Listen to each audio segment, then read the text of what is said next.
চুয়াডাঙ্গায় জমি নিয়ে বিরোধ, পিতা পুত্র নিহত। জমি নিয়ে বিরোধের জেরে চুয়াডাঙ্গায় ভাতিজা ও ভাগ্নের হামলায় বাবা ও ছেলে নিহত হয়েছেন। নিহতরা হলেন তৈয়ব আলী 40 ও তার ছেলে মিরাজ 20। এ ঘটনায় অভিযুক্ত দুজনকে গ্রেপ্তার করেছে পুলিশ। মঙ্গলবার সকাল 12টার সময় চুয়াডাঙ্গা সদর উপজেলার আলোকদিয়া ও ভালাইপুরের মাঝামাঝি পোলের পান নামক স্থানে এ ঘটনা ঘটে। স্থানীয় সূত্রে জানা যায়, নিহত তৈয়ব এবং তার ছেলে মিরাজের সঙ্গে তাদের আপন ভাতিজা বাবু এবং ভাগ্নে রাজু এর মধ্যে প্রায় 1.5 কাঠা জমি নিয়ে দীর্ঘদিন ধরে বিরোধ চলছিল। এই বিরোধ মেটাতে স্থানীয়ভাবে একাধিকবার সালিশ বৈঠক হলেও কোনো সমাধান হয়নি। মঙ্গলবার সকাল 11টার দিকে তৈয়ব ও মিরাজ পোলের মাঠে একটি চাতালের পাশে পাট শুকাচ্ছিলেন। এই সময় বাবু এবং রাজু ধারালো অস্ত্র দিয়ে তাদের উপর অতর্কিত হামলা চালায়।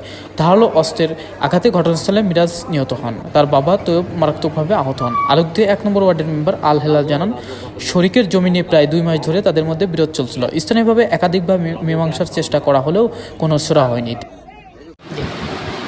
আজকে আনুমানিক দুপুর 12টা 10 জরুরি বিভাগে তৈয়ব আলী নামে আলোচিয়া থেকে একজন রোগী আসে। তিনি জমি জমা সংক্রান্ত মারামারির কারণেই জরুরি বিভাগে আসে।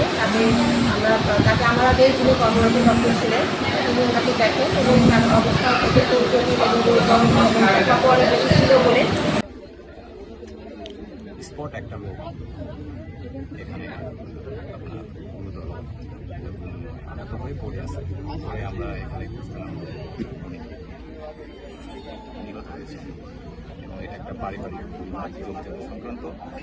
এ বিষয়ে আমরা যে দুজন আসামি যাদের সঙ্গে সংঘর্ষ ছিল, আমরা দুজনেই আমরা তৎক্ষণাৎ